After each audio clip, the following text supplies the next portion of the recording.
the bandwidth for it. I've talked to people in my own life about this stuff that I find so important, and it's just the bandwidth isn't there. The space isn't there for this. There's so much going on. There's so many other things in life.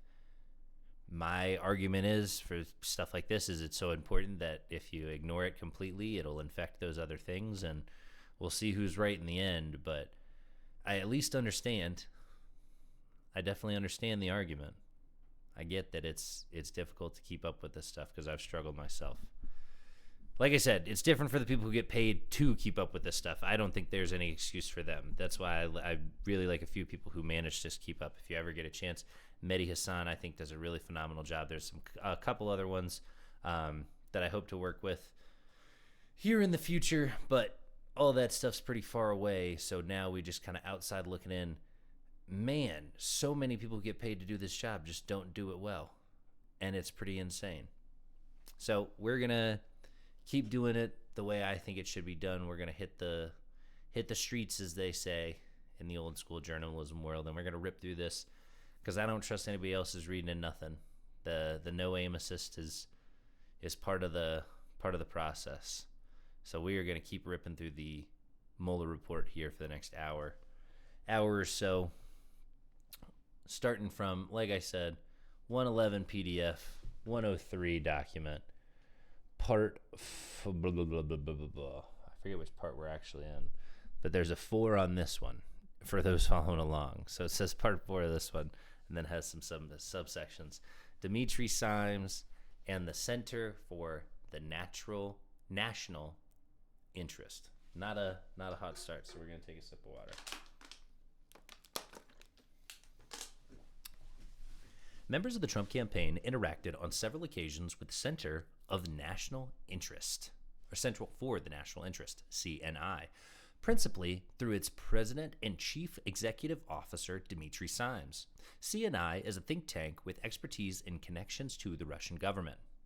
Simes was born in the former Soviet Union and immigrated to the United States in the 1970s.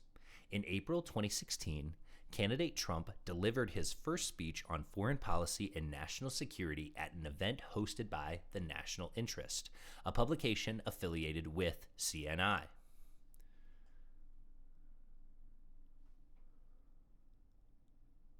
Damn.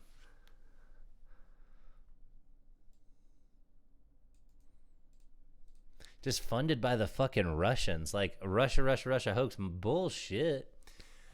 Then Senator Jeff Sessions and Russian Ambassador Kislyak both attended the event, and as a result, it gained some attention in the relation to Sessions' confirmation hearings to become Attorney General. Sessions had various other contacts with CNI during the campaign period on foreign policy matters, including Russia. Jared Kushner also interacted with Simes about Russian issues during the campaign. The investigation did not identify evidence that the campaign passed or received any messages to or from the Russian government through CNI or Simes. Subsection A, CNI and Dimitri Simes connect with the Trump campaign. CNI is a Washington-based nonprofit organization that grew out of a center founded by former President Richard Nixon. CNI describes itself, quote, as a voice for strategic realism in U.S. foreign policy, end quote, and publishes a bi-monthly foreign policy magazine, The National Interest. CNI is overseen by a board of directors and an advisory council that is largely honorary and whose members at the relevant time included Sessions, who served as an advisor to candidate Trump on national security and foreign policy issues. Dimitri Simes is president and CEO of CNI and the publisher and CEO of The National Interest. Simes was born in the former Soviet Union, emigrated to the United States in the early 1970s, and joined CNI's predecessor after working at the Carnegie Endowment for International Peace. Simes personally has many contacts with current and former Russian government officials, as does CNI collectively. As CNI stated when seeking a grant from the Carnegie Corporation in 2015, CNI has, quote, unparalleled access to Russian officials and politicians, among Washington think tanks, end quote, in part because CNI has arranged for U.S. delegations to visit Russia and for Russian delegations to visit the United States as part of so-called, quote, track two, end quote, diplomatic efforts. On March 14, 2016, CNI board member Richard Plepler organized a luncheon for CNI and its honorary chairman, Henry Kissinger, at the Time Warner Building in New York. The idea behind the event was to generate interest in CNI's work and recruit new board members for CNI. Along with Symes, attendees at the event included Jared Kushner, son-in-law of then candidate Trump. Kushner told the office that the event came at a time when the Trump campaign was having trouble securing support from experienced foreign policy professionals and that, as a result, he decided to seek Symes's assistance during the March 14th event. Symes and Kushner spoke again on a March 24th, 2016 telephone call 3 days after Trump had publicly named the team of foreign policy advisors that had been put together on short notice. On March 31st, 2016, Symes and Kushner had an in-person one-on-one meeting in Kushner's New York office. During that meeting, Symes told Kushner that the best way to handle foreign policy issues for the Trump campaign would be to organize an advisory group of experts to meet with candidate Trump and develop a foreign policy approach that was consistent with Trump's voice. Symes believed that Kushner was receptive to that suggestion. Symes also had contact with other individuals associated with the Trump campaign regarding the campaign's foreign policy positions. For example, on June 17, 2016, Symes sent J.D. Gordon an email with a, quote, memo to Senator Sessions that we discussed at our recent meeting, end quote, and asked Gordon to both read it and share it with Sessions. The memorandum proposed building a, quote, small and carefully selected group of experts, end quote, to assist Sessions with the campaign operating under the assumption, quote, that Hillary Clinton is very vulnerable on national security and foreign policy issues, end quote. The memorandum outlined key issues for the campaign, including a, quote, new beginning with Russia, end quote. Subsection B, national interest hosts a foreign policy speech at the Mayflower Hotel. During both their March 24th phone call and their March 31st in-person meeting, Symes and Kushner discussed the possibility of CNI hosting a foreign policy speech by candidate Trump. Following those conversations, Symes agreed that he and others associated with CNI would provide behind-the-scenes input on the substance of the foreign policy speech and that CNI officials would coordinate the logistics of the speech with Sessions and his staff, including Sessions' chief of staff, Rick Dearborn.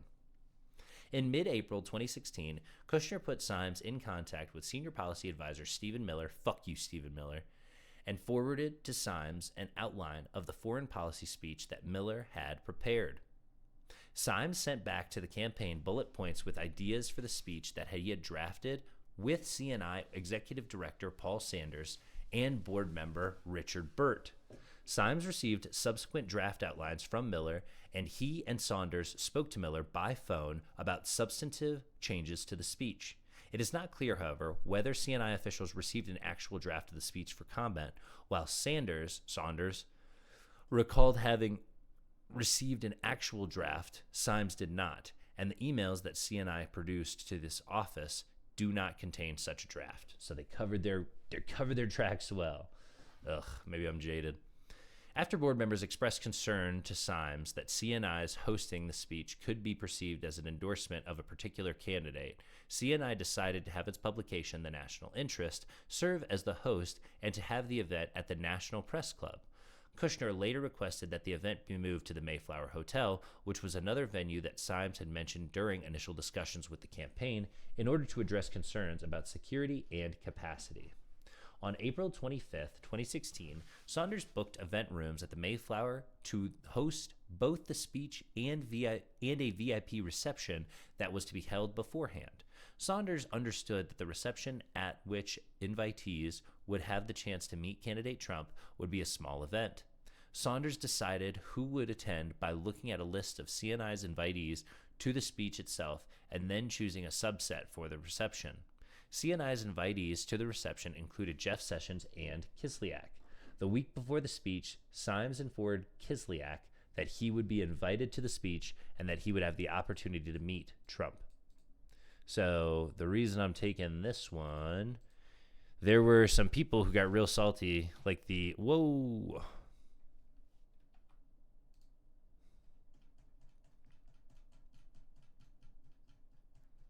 Sorry, that was my bad. There's some people that got real salty, and it was, I think it was the Julian Assange one, was it WikiLeaks? Not WhiskeyLeaks, WikiLeaks.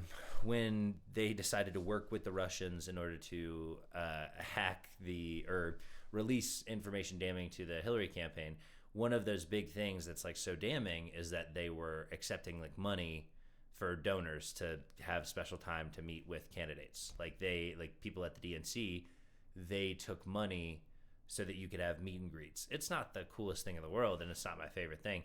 But here you have them doing the exact same fucking thing. So I'm just taking that. It's like, oh yeah, it's going to be a small event where you can pay to like be beforehand. It's the VIP reception where these people can blah, blah, blah and suck a little dick. There is a reason why they can do no wrong. They just say they can do no wrong. It's because they've done all the same stuff. It doesn't matter. It's not about the individual thing. If you think they are vilifying your side because it's some actual principled stance, you're a child pissing in the wind. These people are of the opinion, it's a cult now. Everything that you do is a part of the evil. Everything that I and my team, me and us, we are a part of the good. We serve the good. Even when we do the bad, we do the bad for the good. It's fucking disgusting. Moving on. When the pre-speech reception began on April 27th, a receiving line was quickly organized so that attendees could meet Trump. Sessions first stood next to Trump to introduce him to the members of Congress who were in attendance. After those members had been introduced, Symes stood next to Trump and introduced him to the CNI invitees in attendance, including Kislyak. And remember, like, they are talking about, like, oh, it's so awful that we have, like, Americans here that can pay to see Hillary. Like, that's the worst thing in the world. You guys had fucking Russians there. But remember, this is all a hoax. Symes perceived the introduction to be positive and friendly, but thought it clear that Kislyak and Trump had just met for the first time. Kislyak also met Kushner during the pre-speech reception. The two shook hands and chatted for a minute or two, during which Kushner recalled Kislyak saying, quote, "We like what your candidate is saying. It's refreshing," end quote. What a fucking, oh my God, it's just the useful idiot. Several public reports state that, in addition to speaking to Kushner at the pre-speech reception, Kislyak also met and conversed with Sessions at that time. Sessions stated to investigators, however, that he did not remember any such conversation, nor did anyone else affiliated with CNI or the national interest specifically recall a conversation or meeting between Sessions and Kislyak at the pre-speech reception. It appears that, if a conversation occurred at the pre-speech reception, it was a brief one conducted in public view, similar to the exchange between Kushner and Kislyak.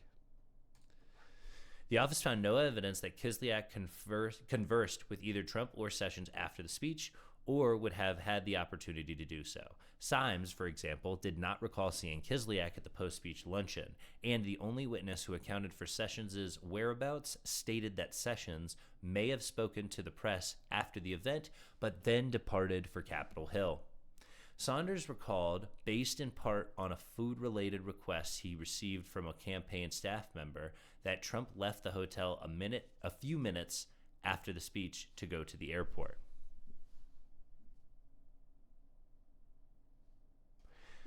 Subsection C, Jeff Sessions' post-speech interactions with CNI. In the wake of Sessions' confirmation hearings as Attorney General, questions arose about whether Sessions' campaign period interactions with CNI, apart from the Mayflower speech, included any additional meetings with Ambassador Kislyak or involved Russian-related matters. With respect to Kislyak's contacts, on May 23, 2016, Sessions attended CNI's Distinguished Service Award dinner at the Four Seasons Hotel in Washington, D.C. Sessions attended a pre-dinner reception and was seated at one of two head tables for the event. A seating chart prepared by Saunders indicates that Sessions was scheduled to be seated next to Kislyak, who appears to have responded to the invitation by indicating he would attend the event. Sessions, however, did not remember seeing, speaking with, or sitting next to Kislyak at the dinner. Although, you fucking slimy fuck.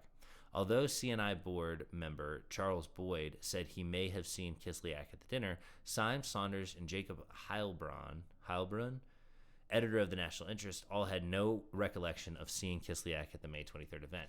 Kislyak also does not appear in any of the photos of the event the office obtained. In the summer of 2016, CNI, it just reeks. It just reeks. In the summer of 2016, CNI organized at least 2 dinners in Washington, D.C. for Sessions to meet with experienced foreign policy professionals. The dinners included CNI-affiliated individuals such as Richard Burt and Zalmay Khalilzad, a former U.S. ambassador to Afghanistan and Iraq, and the person who introduced Trump before the April 27, 2016 foreign policy speech. Khalilzad also met with Sessions one-on-one separately from the dinners. At the dinners and in the meetings, the participants addressed U.S. relations with Russia, including how U.S. relations with NATO and European countries affected U.S. policy toward Russia. But the discussions were not exclusively focused on Russia.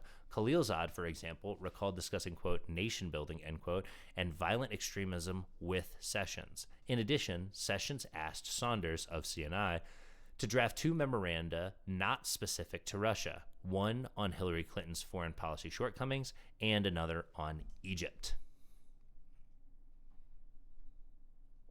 Subsection D, Jared Kushner's continuing contacts with Symes. As you can see, pretty thick as thieves with the Russians. And then I think Jeff Sessions after this was called into the Senate and then lied to the Senate or pled the fifth when he didn't have the right to, or something like that. It was like something like that where he basically was compelled to go against Trump and then chose not to and just stuck his ground, and then Trump just pardoned him because why the fuck wouldn't you? Moving on. Between the I say that jokingly. Why the fuck wouldn't you is it's supposed to be electorally suicide to just pardon random people because they're corrupt as fuck for you, but nothing matters. So here we are. Between the April 2016, sorry to keep doing this. Nothing matters. You people refuse to hold them accountable. So there are no consequences, real consequences for his actions. Between the April 2016 speech at the Mayflower Hotel and the presidential election, Jared Kushner had periodic contacts with Symes. Those contacts consisted of both in-person meetings and phone conversations, which concerned how to address issues relating to Russia and the campaign, and how to move forward with the advisory group of foreign policy experts that Symes had proposed. Symes recalled that he, not Kushner, initiated all conversations about Russia, and that Kushner never asked him to set up back-channel conversations with Russians. What a weird thing to say. According to Symes, after the Mayflower speech in late April, Symes raised I hate these people. Symes raised the issue of Russian contacts with Kushner, advised that it was bad optics for the campaign to develop hidden Russian contacts, and told Kushner both that the campaign should not highlight Russian as an issue and should handle any contacts with Russia with care. Kushner generally provided a similar account of his interactions with Symes. Among the Kushner-Symes meetings was one held on August 17, 2016, at Symes' request in Kushner's New York office.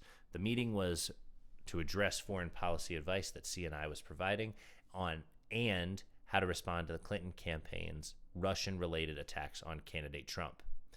In advance of the meeting, Symes sent Kushner a, quote, Russian policy memo, end quote, laying out, quote, what Mr. Trump may want to say about Russia, end quote.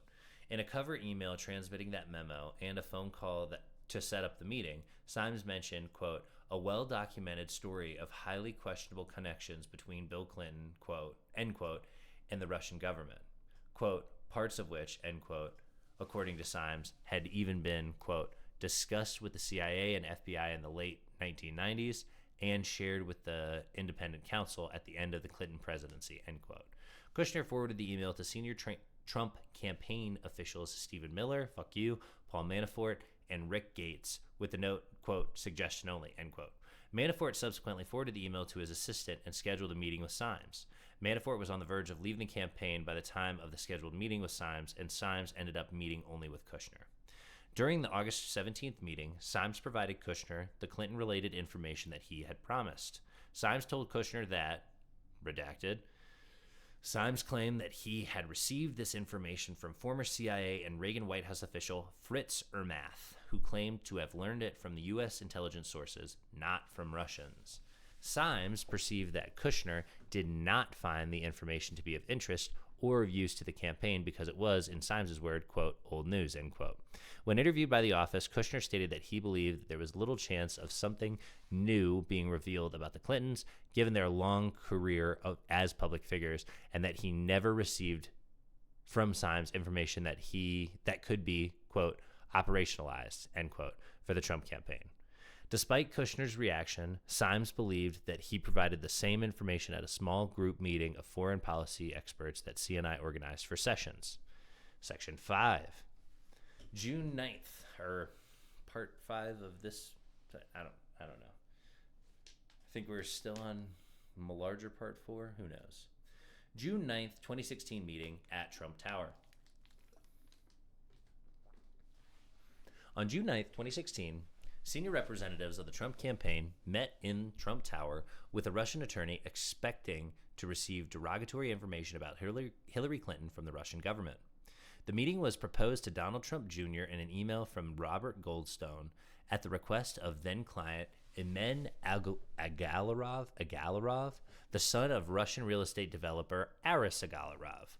Goldstone relayed to Trump Jr. that the, quote, Crown Prosecutor of Russia offered to provide the Trump campaign with some official documents and information that would incriminate Hillary and her dealings with Russia, end quote, as, quote, part of Russia and its government support for Mr. Trump, end quote.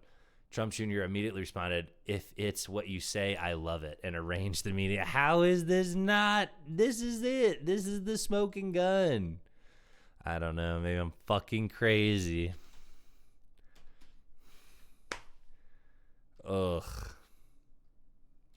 Just don't tell him I've gone crazy. Trump Jr. invited if it's what you say, I love it, end quote, and arranged the meeting through a series of emails and telephone calls. Trump Jr. invited campaign chairman Paul Manafort and senior advisor Jared Kushner to attend the meeting, and both attended.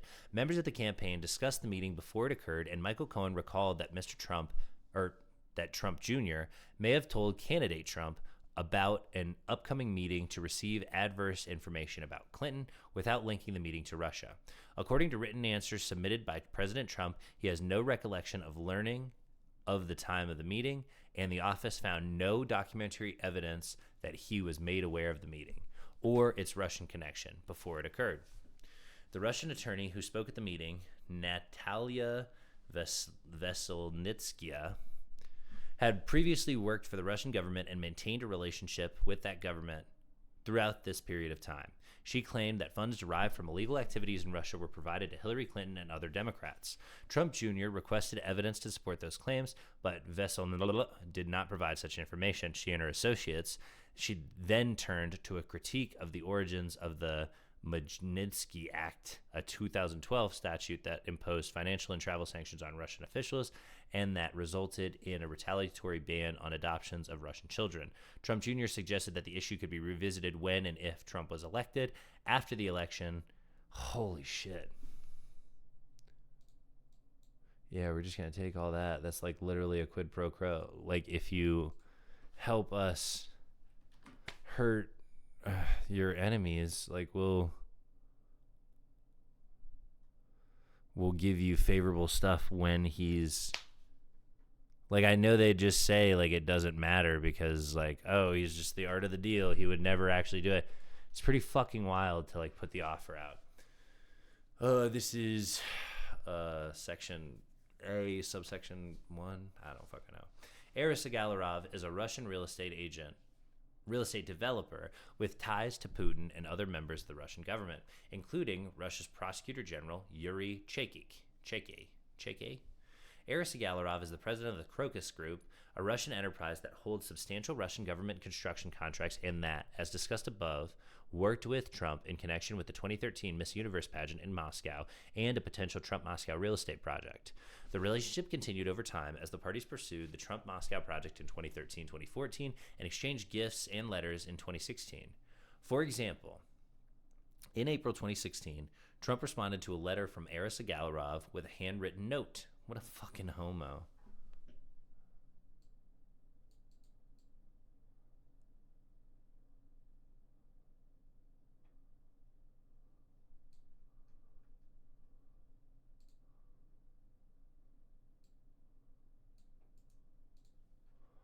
What a fucking queer.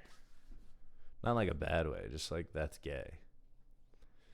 Aris Galarov expressed interest in Trump's campaign, passed on, quote, congratulations, end quote, for winning in the primary, and, according to one email drafted by Goldstone, and, quote, offer, end quote, of his, quote, support, and that any of his important Russian friends and colleagues, especially with reference to U.S.-Russian relations, end quote. On June 3rd, 2016, Eamon Agalarov called Goldstone Eamon's then publicist. Goldstone is a music and events promoter who represented Eamon Agalarov from approximately late 2012 until late 2016. While representing Eamon Agalarov, Goldstone facilitated the ongoing contact between the Trumps and the Agalarovs, including an invitation that Trump sent to Putin to attend the 2013 Miss Universe pageant in Moscow. Redacted for grand jury, redacted blah, blah, blah. Goldstone understood, redacted again. Russian political connection, and Eamon Agalarov indicated that the attorney was a prosecutor. Goldstone recalled that the information that might interest the Trumps involved Hillary Clinton. Redacted for a bunch of redacted, grand jury. The redacted for a grand jury. Mentioned by Eamon Agalarov was Natalia Veselnitskaya. I don't know these names, I'm sorry.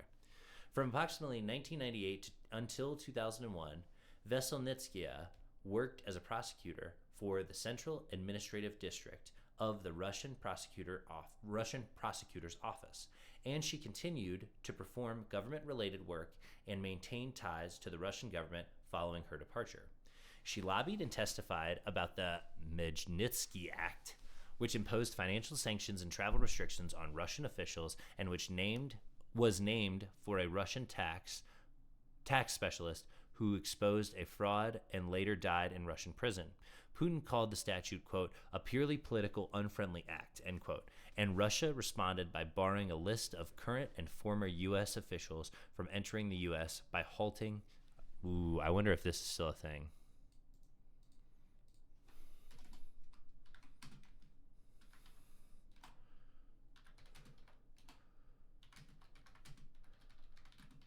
It'd be so wild if it's like Russia, and it's like, oh, if it's like such a hoax, why did you actually get rid of the thing that they were talking about getting rid of? You fucking liar. And Russia responded by barring a list of current and former U.S. officials from entering Russia and by halting the adoption of Russian children by U.S. citizens. Veselnitskaya performed legal work for Denis Katsev, the son of Russian businessman Peter Katsev, and for company Prevazon Holdings, I don't fucking know, which was a defendant in a civil forfeiture action alleging the laundering of proceeds from the fraud exposed by Magnitsky. She also, bunch of stuff here. The indictment alleges, among other things, she lied to the district court about her relationship to the Russian prosecutor's office. Lie, bunch of lies. Who cares? No one, apparently. She also appears to have been involved in an April 2016 approach to a U.S. congressional delegation in Moscow offering, quote, confidential information, end quote, from, quote, the Prosecutor General of Russia, end quote, about, quote, interactions between certain political forces in our two countries, end quote. So she's just out here selling this shit. Shortly after his June 3rd call with Eamon Agalarov, Goldstone emailed Trump Jr. The email stated, quote, good morning. Eamon just called and asked me to contact you with something very interesting. The Crown Prosecutor of Russia met with his father, Aris, this morning, and in their meeting offered to provide the Trump campaign with some official documents and information that would incriminate Hillary and her dealings with Russia and would be very useful to your father. This is obviously very high level and sensitive information, but is part of Russia and its government's support of Mr. Trump. Helped along by Eris and Eamon, what do you think is the best way to handle this information, and would you be able to speak to Eamon about it directly? I can also send this info to your father via Rona, but it is ultra sensitive, so wanted to send to you first. Best, Rob Goldstone. Within minutes of this email, Trump Jr. responded, emailing back, quote, "Thanks, Rob. I appreciate that. I am on the road at the moment, but perhaps I just speak to Eamon first. Seems we have some time, and if it's what you say, I love it, if it's what you say, I love it, especially later in the summer. Could we do a call first thing next week when I am back?" I can't read what retards say. I just can't do it. I'm sorry.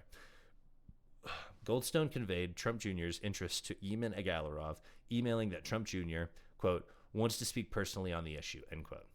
On June 6, 2016, Eamon Agalarov asked Goldstone if there was, quote, "any news," end quote. And Goldstone explained that Trump Jr. was likely still traveling for the, quote, "final elections," where Trump will be, quote, "crowned," end quote, "the official nominee," end quote. On the same day, Goldstone again emailed Trump Jr. and asked when Trump Jr. was, quote, "free to talk with Eamon about the Hillary info," end quote. Trump Jr. asked if they could, quote, "speak now," and Goldstone arranged a call between Trump Jr. and Eamon Agalarov. On June 6th and June 7th, Trump Jr. and Eamon Agalarov had multiple brief calls. Also on June 6, 2016, Eris Agalarov called Ike Kavelides and asked him to attend a meeting in New York with the Trump Organization. Kavelides is a Georgia-born, naturalized U.S. citizen who worked in the United States for the Crocus Group and reported to Eris Agalarov. Kavelides, I don't give a shit, told the office that in a second phone call on June 6, 2016, Eris Agalarov asked Kavelides if he knew anything about the Majinsky Act, and Eris sent him a short synopsis for the meeting and Veselnitsky's business card. According to Kavelides, Eris Agalarov said the purpose of the meeting was to discuss the Majinsky Act, and he asked Kavelides to translate. It's going to be part 2 when I come back, and we got about 20 more minutes, so we'll rip through this. Jesus fucking Christ. Reading all these goddamn Russian names. Dude, it'd be awesome if I was reading about actual fucking patriots or some shit like that I disagreed with, but no, it's these fucking Russians. I can't stand it.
Sorry.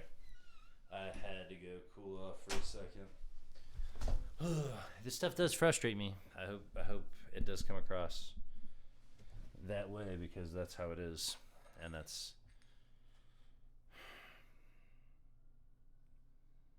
at the very least, I want to be honest about it. It pisses me the fuck off. Frustrates the absolute shit out of me. There's a world where we're still dealing with like the George Bush, and I get it, we got here somehow. You can go all the way back to Reagan, and talk about all the issues that got us here, but Man, it'd be nice to go against some people that understood that Russia was the enemy. That just don't have this stuff. That their documents riddled with it. Sickening. We got about 20 minutes, maybe a little bit more, maybe a little bit less of Mueller report here. I'll pop on the camera here in just a second. When I finish doing stuff the camera can't see.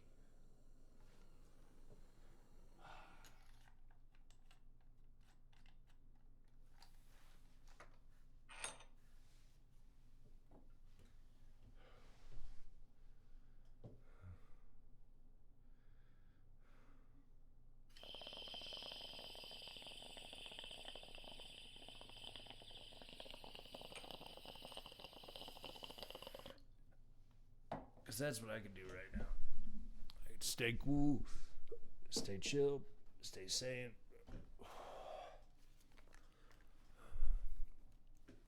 Keep pumping it out. Welcome back. Boom. Close enough to end focus. Oh, maybe. Maybe I'll do a reset.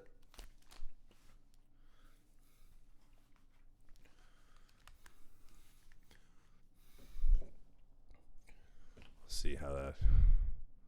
Yeah, it looks good. All right, jumping right back in. Just gonna rip it for the next 20. Ooh, actually, one more sec.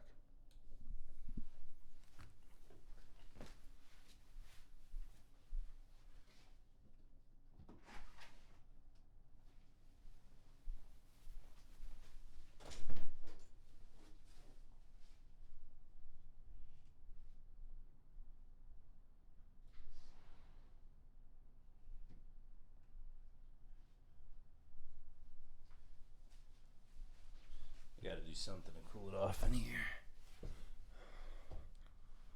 Otherwise, it's just going to be the same problem in another 5 minutes. This way, we got a good 17 minutes of plugging. Boom, boom, boom. Awareness of the meeting within the campaign. On June 7th, Goldstone emailed Trump Jr. and said that, quote, Eamon asked that I schedule a meeting with you and the Russian government attorney who is flying over from Moscow, end quote. Trump Jr. replied that Manafort, identified as the, quote, campaign boss, end quote. God, these people are such losers. Jared Kushner and Trump Jr. would likely attend. Goldstone was surprised to learn that Trump Jr., Manafort, and Kushner would attend. Kavelad's grand jury, quote, puzzled, end quote, by the list of attendees, and that he checked with one of Eamon's assistants, Roman Benemov, who said that the purpose of the meeting was for Veselnitskaya to convey, quote, negative information on Hillary Clinton, end quote. Bemenov, however, stated that he did not recall having known or said that.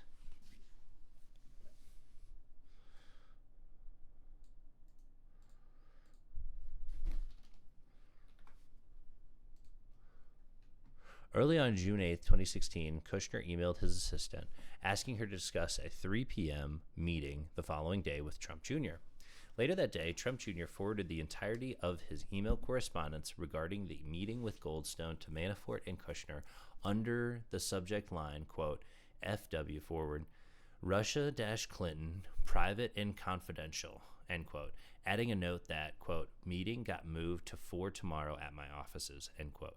Kushner then sent his assistant a second email informing her that the, quote, meeting with Don Jr. is 4 p.m. now, end quote. Manafort responded, quote, see you then, P, end quote. Rick Gates, who was the deputy campaign chairman, stated during interviews with the office that in the days before June 9th, 2016, Trump Jr. announced at a regular morning meeting of senior campaign staff and Trump family members that he had a lead on negative information about the Clinton Foundation. Gates believed that Trump Jr. said the information was coming from a group in Kyrgyzstan and that he was introduced to the group by a friend. Gates recalled that the meeting was attended by Trump Jr., Eric Trump, Paul Manafort, Hope Hicks, and, joining late, Ivanka Trump and Jared Kushner. According to Gates, Manafort warned the group that the meeting likely would not yield vital information and they should be careful. Hicks denied any knowledge of the June 9th meeting before 2017, and Kushner did not recall if the planned June 9th meeting came up at all earlier that week. Michael Cohen recalled being in Donald J. Trump's office on June 6th or 7th when Trump Jr. told his father that a meeting to obtain adverse information about Clinton was going forward. Cohen did not recall Trump Jr. stating that the meeting was connected to Russia. From the tenor of the conversation, Cohen believed that Trump Jr. had previously discussed the meeting with his father, although Cohen was not involved in any such conversation. In an interview with the Senate Judiciary Committee, however, Trump Jr. stated that he did not inform his father about the emails or the upcoming meeting. Similarly, so just covering their ass.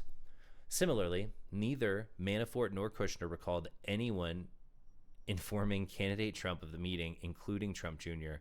President Trump has stated to the office in written answers to questions that he has, quote, no recollection of learning at the time, end quote, that his son, Manafort, or, quote, Kushner was considering participating in a meeting in June 2016 concerning potentially negative information about Hillary Clinton, end quote. Jesus Christ. So you can just lie. And they let you do it like they write it. They let you write in. Like, what a special, like, relationship to have with the justice system. What a dope way to go about that. What a super chill. What a super chill way to go about that. Jesus Christ. Oh, I messed that up. There we go. But man, yeah, like you can just tell that behind closed doors, after they knew that this was going to be a problem, they fucked up hard. They went into cover their ass mode, and we're going to read through some of the stuff here at the bottom because there's quite a bit in the footnotes, but you can just see that they went into cover their ass mode, and everybody said, oh, no recollection. Make sure that Trump can answer by written question. And so he just writes everything like, oh, super carefully, I had no recollection of this. I, didn't know. And then everybody else just says what they need to back him up, and then we'll pardon you. This is gross. This is gross.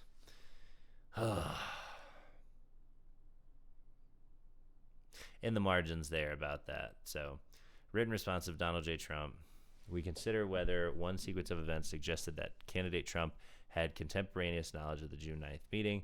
On June 7th, 2016, Trump announced his intention to give, quote, a major speech, end quote, quote, probably Monday of next week, end quote, which would have been June 13th, about, quote, all things that have taken place with the Clintons, end quote.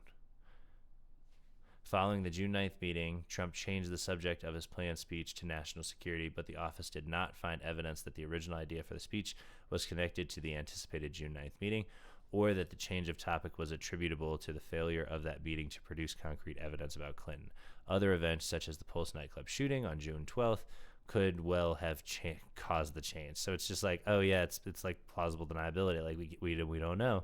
We don't know. It's so close. It's walking the line. It's so close.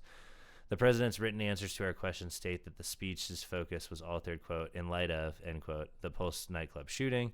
See written responses. As for the original topic of the June 13th speech, Trump has said that, quote, he expected to give a speech referencing the publicly available negative information about the Clintons. Bullshit, end quote. Fuck you.